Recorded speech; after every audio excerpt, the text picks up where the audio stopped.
In December 1941, the United States Navy is in ruins. 8 battleships sit on the bottom of Pearl Harbor. The Pacific Fleet is shattered, and President Franklin Roosevelt needs someone to put it back together. He chooses the most feared man in the American military. Admiral Ernest King is 63 years old, abrasive, brilliant, and despised by nearly everyone who has ever worked with him. Roosevelt himself describes King with a single line: "The man shaves every morning with a blowtorch." King's own daughter offers a different assessment. She calls her father the most even-tempered person in the United States Navy. He is always in a rage. On December 30th, 1941, King is appointed Commander-in-Chief of the United States Fleet. By March 1942, he also becomes Chief of Naval Operations, the first officer in history to hold both positions simultaneously.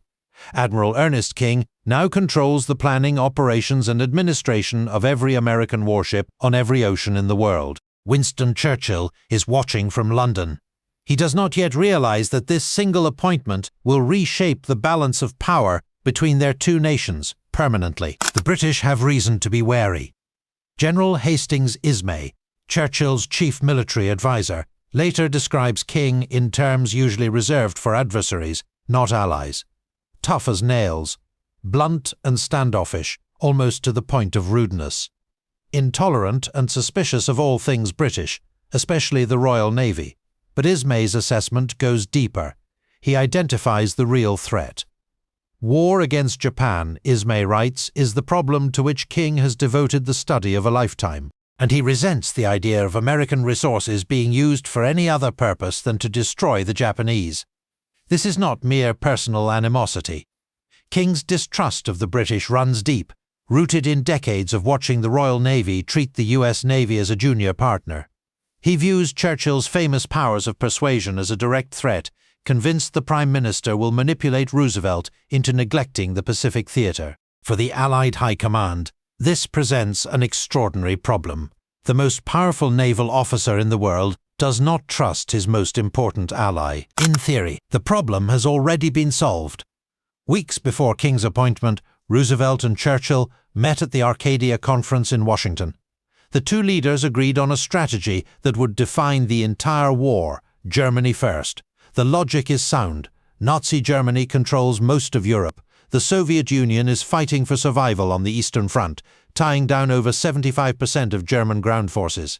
If the Soviets collapse, Hitler gains the industrial resources of an entire continent. Japan, by contrast, is an island nation with limited resources, fighting across an ocean too vast to hold indefinitely. Germany must fall first, then the full weight of the alliance will turn on Japan. Roosevelt signs off. Churchill is satisfied. The combined chiefs of staff are aligned. But there is one man in Washington who has no intention of waiting. Admiral Ernest King understands the agreement. He simply does not accept it, at least not on the terms the British expect. In his view, Germany first does not mean Japan never.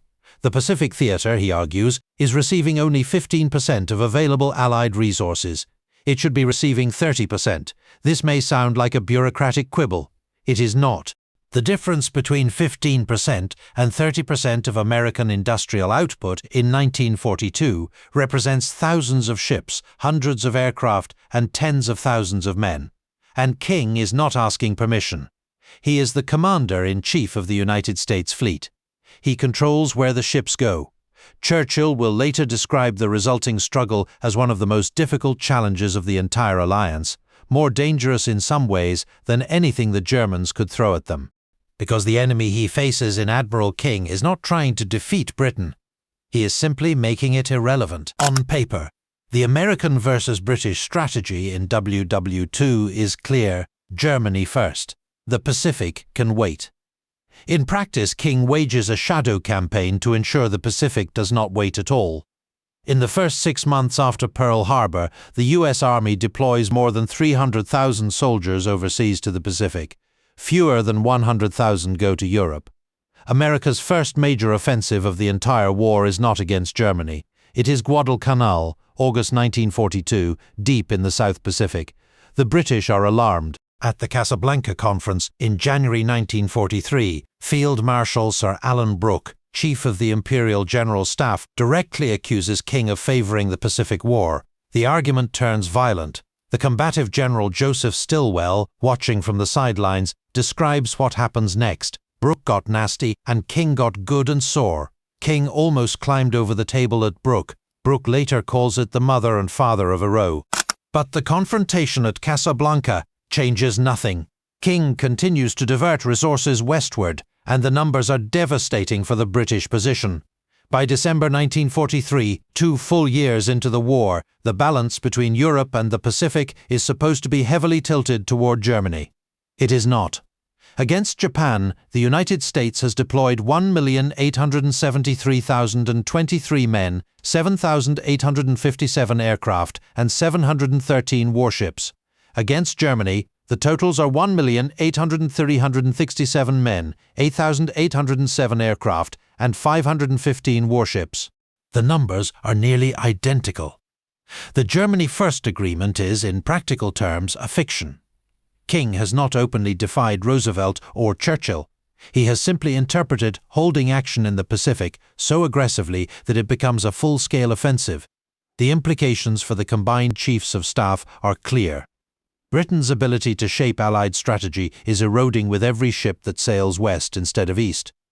And Churchill knows exactly who is responsible. King's focus on the Pacific comes at a price, and in early 1942, that price is paid in the Atlantic. On January 12, 1942, the first wave of German U-boats arrives off the American east coast. Operation Drumbeat, Pauk and Schlag has begun.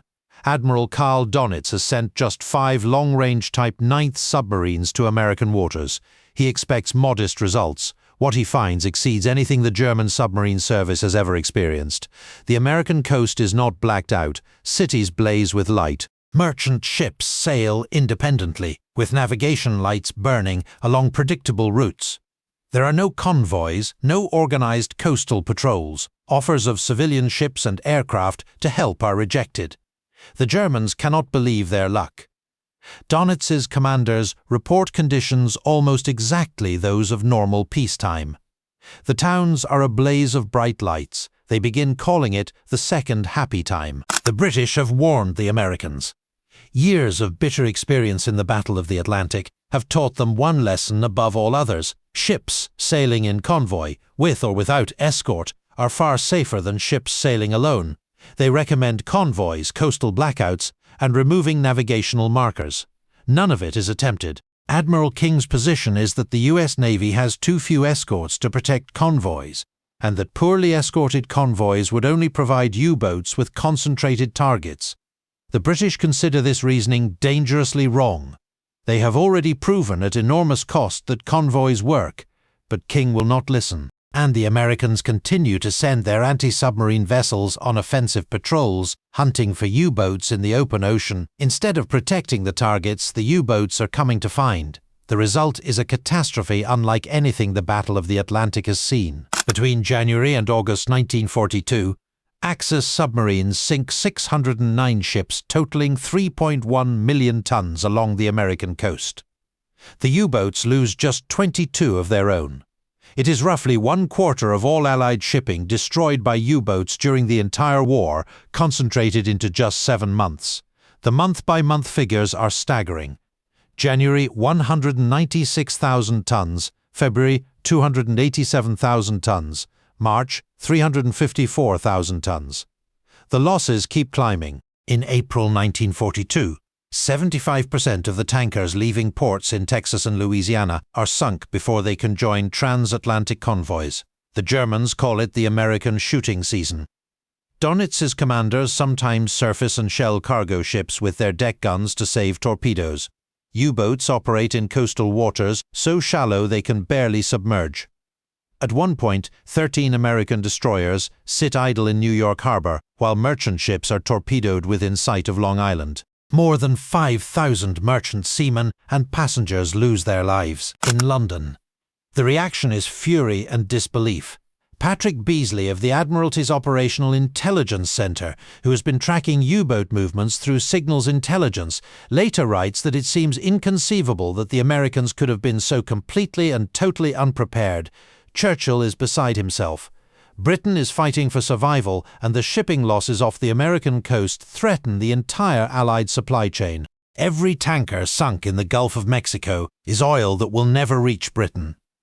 Every cargo ship lost off Cape Hatteras is food and ammunition that will never cross the Atlantic.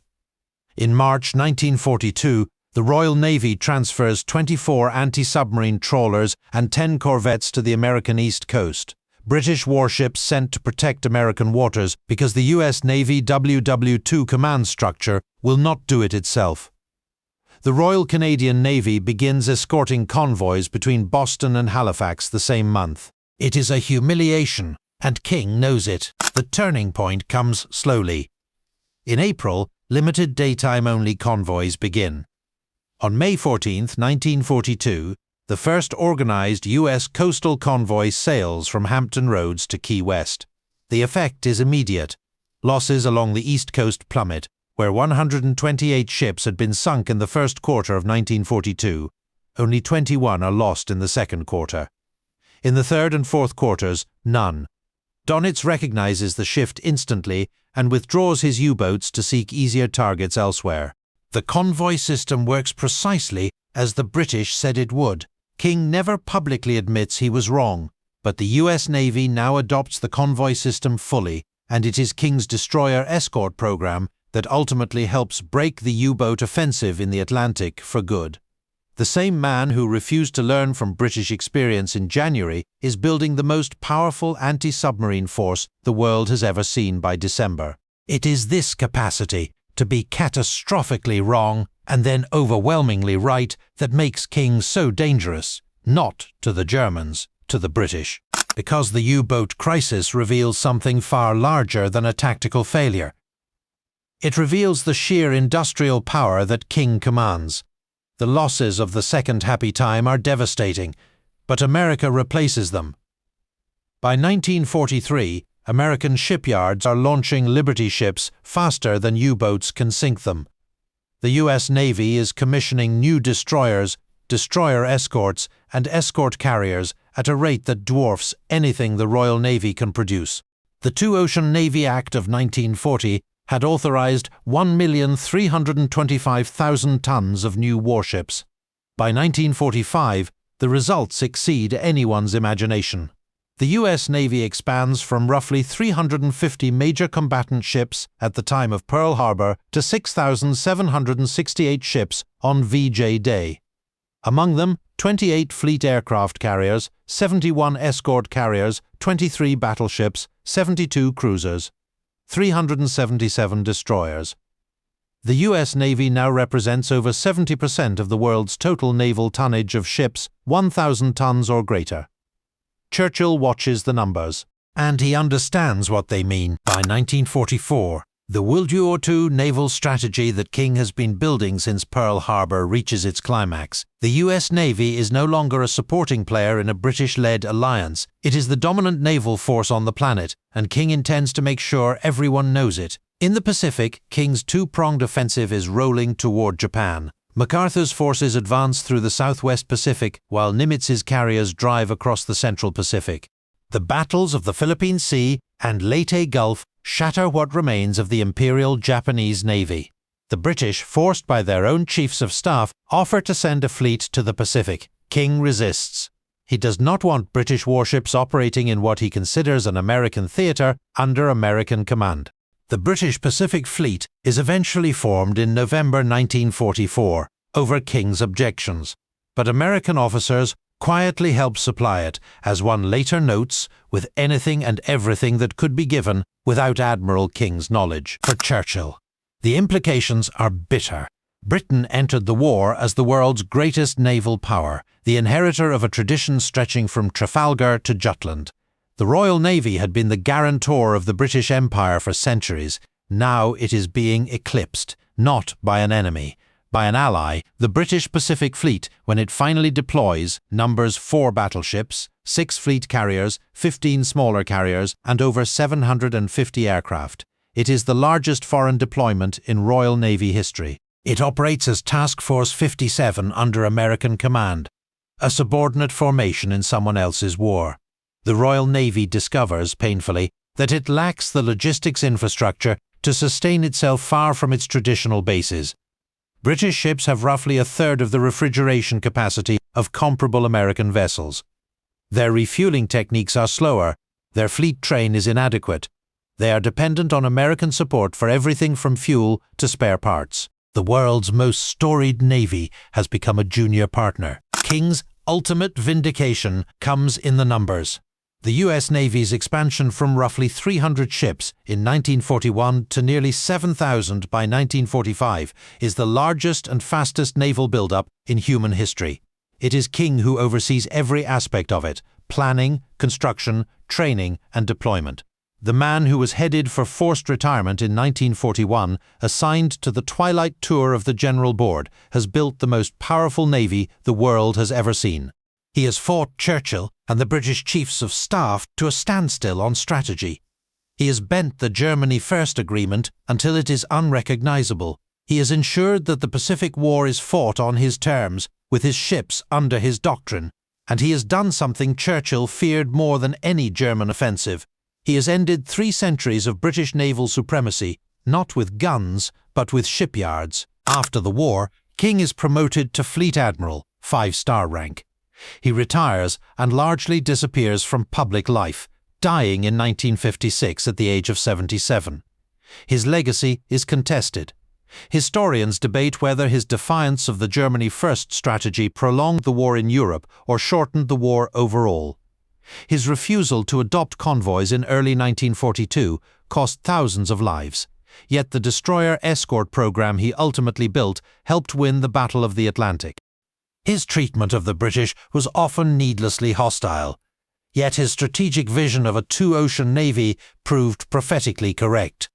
Churchill, for his part, never forgave King for what he represented, not the rudeness, not the confrontations at the combined Chiefs of Staff, not even the catastrophe of the U-boat losses off the American coast. What Churchill could not forgive was the simple, irreversible fact that by 1945 the Royal Navy, the instrument of British global power for 300 years, answered to a fleet that had not existed 4 years earlier, and the man who built it had never trusted the British for a single day. Admiral Ernest King did not defeat Churchill. He did something worse. He made him obsolete.